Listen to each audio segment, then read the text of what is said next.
This short video will show you how to set up and sign into your BSC Library account in WorldCat Discovery.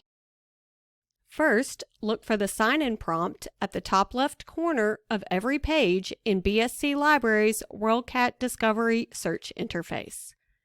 Then, click on Sign In to open the library account login page. Please note, a unique BSC ID and password are required to access your library account. To find your BSC Library patron ID, look at the last 7 digits of the identification number listed in the bottom left corner of your BSC student, faculty, or staff card. Enter this 7-digit number into the BSC ID box on the login page. When signing into your library account for the first time, navigate to the login page and click on the Set/Reset Password button. Enter your 7-digit BSC Library ID and click Request New Password.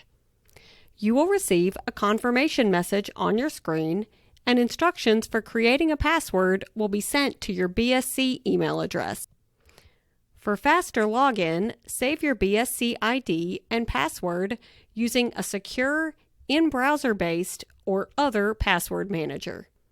You can now access your BSC Library account. Sign in to view checkouts and renew items, or to save and share WorldCat Discovery search results. Get more information on using your library account and other BSC Library resources on our website at library.bsc.edu/tutorials.